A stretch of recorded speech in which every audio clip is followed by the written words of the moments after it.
That was a sour grape. Nothing. Yeah, again, this is prop food. This is not real fruit. I don't know why I have to tell my guests every time not to eat. Lena, I swear to God, after this, you will be the final guest to die on this show. That's my promise to you. Just try and kill me.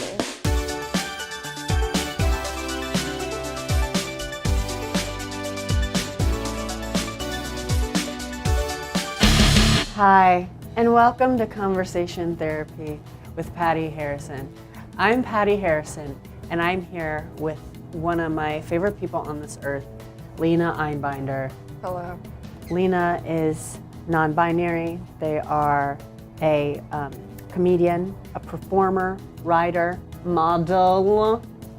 And one time, when I was modeling, I said that I was a poet. So that's online, and I can't get away from it. This is not a safe space for poets. So what you been up to? What's been going on?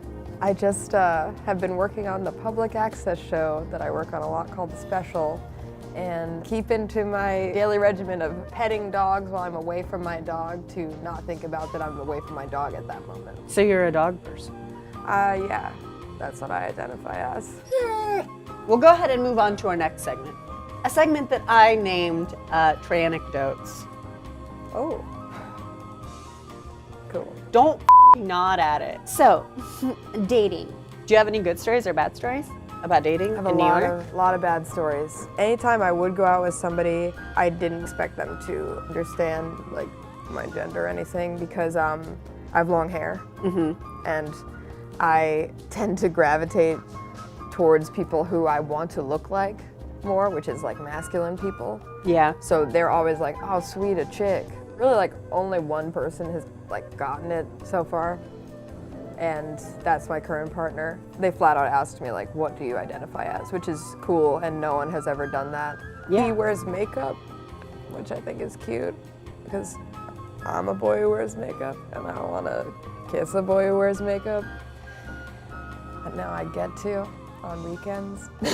Horny. It is the horniest. Also romantic. Yeah. You can feel when someone perceives you as what you are as opposed to not. And they could be telling you one thing but doing another, and it's just something that you feel. And with him, I really feel like he sees me for the person that I am. How funny was that answer? You know, that actually wasn't funny. It was actually poignant. And I don't have time for that shit here. Have you ever had a good date in your life? I have had a good date, but the bad definitely outweigh the good. Yeah, that's where I'm at too. When I first moved to New York, I was so excited, being from Ohio, that I was like, New York is the place where all the art boys are. People are more open, was my perception of it. And so I went on a date with this guy.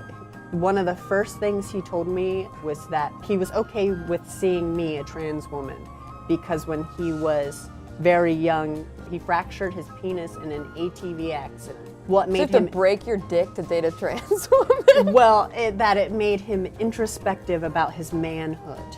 So, save the date, I'm marrying this man. What are some like red flags? What are some like no. When people are like, okay, so how can you be trans if you aren't taking hormones or doing surgery? That shit makes me really upset. Someone asks you to dress a certain way, like for them, or when people are like, oh, so like RuPaul? Right, because it's a lack of a nuance of understanding in terms of performative gender, but also I like to be told a lot to dress like an airline pilot. And I've yet to find someone who will do that for me. You would look great with like a little box hat and a little wings pin right here. Can you like get me peanuts right now? You wanna play some fucking foosball? This next segment is actually for any cis person who is looking to make the choice to transition into being a trans because you're bored. And then you can, be interviewed on a lot of podcasts about your very tragic coming out story so that cis people can emotionally masturbate to it and then forget you forever. In this match, we will not be using a ball. We will be using this. This is a representation of your cisness. Pure, innocent, secure, a bird.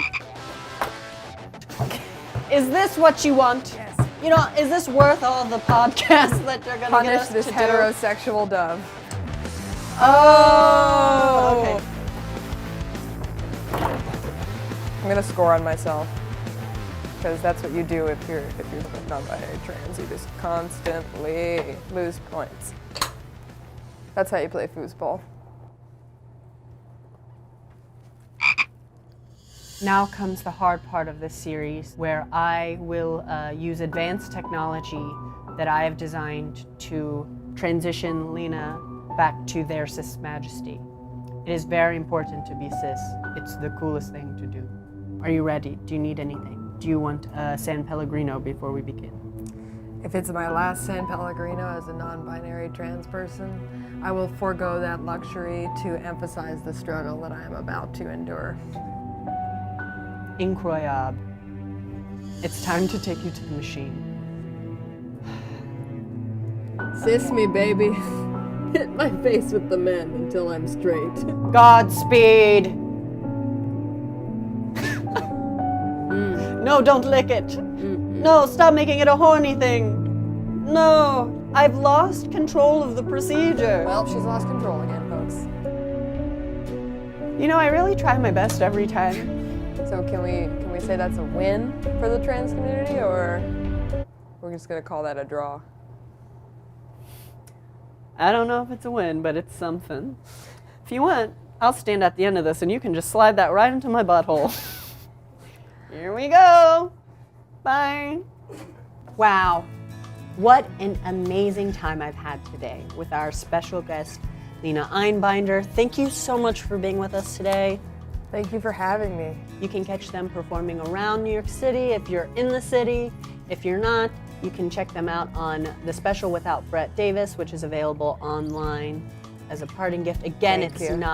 It's not real. Oh, What the f*** are you doing? I thought it was real. That is a $500 piece of prop fruit. I'm sorry.